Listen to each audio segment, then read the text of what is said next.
What I like to do is the classic ingredients, but turn up the volume.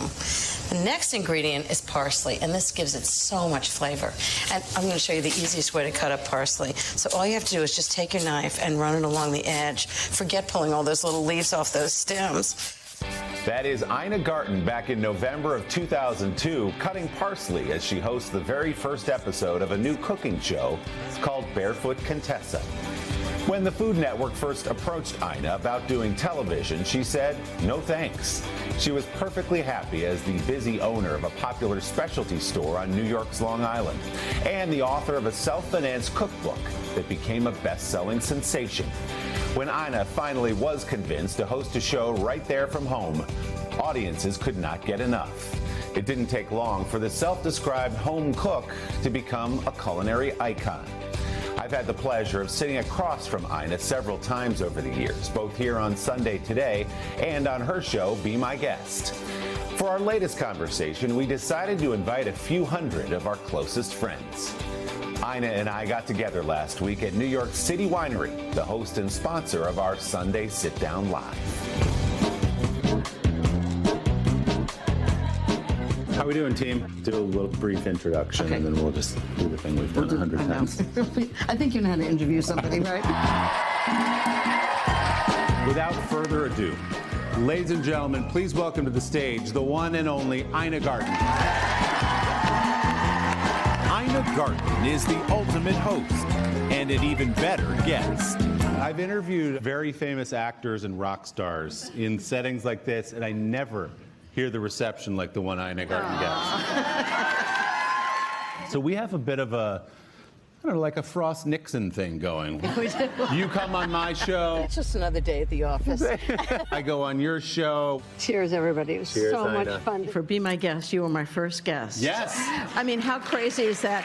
You invite the best interviewer in the business to be your first guest. And you've had Emily Blunt and Stanley Tucci. The list of people who sort of make the pilgrimage to your barn is amazing. So sweet. So a question I get all the time, who's still on the dream list of people you want to have on the show who haven't been there yet? Taylor Swift. Ah.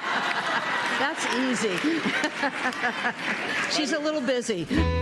The author of 13 cookbooks also has been a little busy lately, touring her #1 best-selling memoir, Be Ready When the Luck Happens. What was the decision to sit down and open up well beyond the kitchen and talk about your childhood and your marriage and all the things that you get into? I worked hard doing what I love to do. Didn't feel like hard work, but I started to think, actually, I did work really hard. And I wanted people to know it's not easy, but the effort that you put into it is really worthwhile. Well, it's not a Mediterranean feast without grilled lamb. Garten has built a career out of making cooking simple on her wildly popular Food Network show, Barefoot Contessa. It's as easy as that. How easy is that? How easy was that? But in her memoir, the 77-year-old reveals for the first time life has not always been as easy as it appears on TV.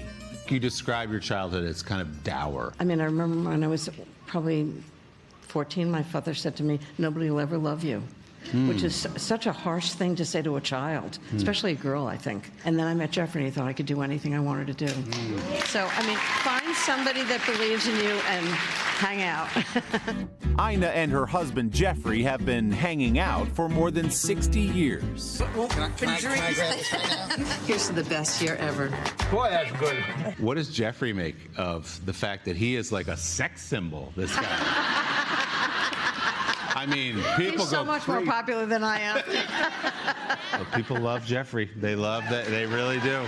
They really do. Everybody needs one. When Ina decided to leave her job at the Office of Management and Budget in Washington to pursue her passion for entertaining, Jeffrey gave her the courage to make the leap.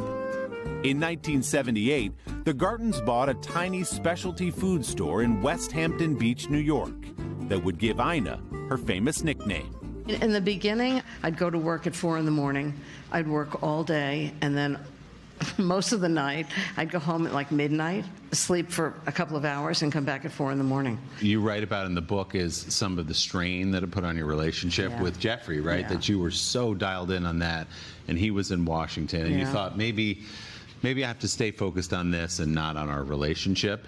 Yeah, it was really difficult because I just wanted to build the business. And Jeffrey was working at the State Department, and he would come on the weekends when I was really busy. And so I was just like, I'm sorry, I just can't spend any time with you. We took a little time apart. I'd never lived on my own. I just kind of needed to do that. And he was great. He was really incredibly. In the book where you come to Washington and he meets you at the train station. Yeah. What did he say to you? What was that conversation? He said, is there anything I can do to change your mind?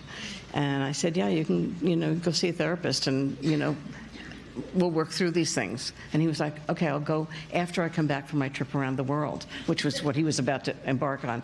And I said, it's going to be too late. And he went the next day, which was incredible. Wow.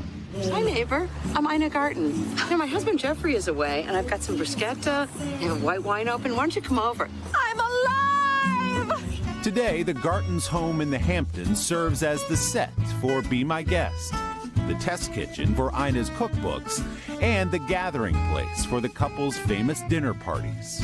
People always say, well, they don't want to invite me for dinner because they'd be nervous cooking for me. It's worse the other way. One of the great pieces of wisdom I picked up from you somewhere in one of our conversations, when you're going to a dinner party as a guest, do not bring a gift that messes with the plan of the evening. Yeah. In other words, don't show up with chips and guac to a dinner party. There are two things I don't think you should ever bring to a dinner party, and they're so common, is something that the host feels like they should serve. I mean, starting with like Jell-O salad. I like a Jell-O salad. What are you going to do with that? And don't ever bring flowers that aren't in a vase. Oh, because that's then the worst. You're there, you're like, everybody's arriving, and all of a sudden you've got these flowers, and you have to figure out what to do. I have to stop bringing chips and guac to parties. I just rip open the bag of Tostitos. You can bring chips and guac to my house anytime. It goes with everything. The other thing I love about you, which I find fascinating, is you have had endless offers to endorse products. I mean, somebody wanted me to do a line of clothing. I'm like, I wear the same thing every day. It'd be a very small line of clothing. By the way, it would be a home run. Wasn't there a line of fertilizer? Yeah, somebody wanted me to do a line of fertilizer. I'm like, why? Want me to put my name on your shit? I'm like, no. I don't want to do it. I want to get up in the morning, and I just love testing recipes and writing cookbooks and doing TV, and I just don't like the distraction of other things. Those fertilizer companies can just stop calling. Ina has more hosting tips in part 2 of our conversation as we pour a cocktail, make dessert, and answer some questions from the audience.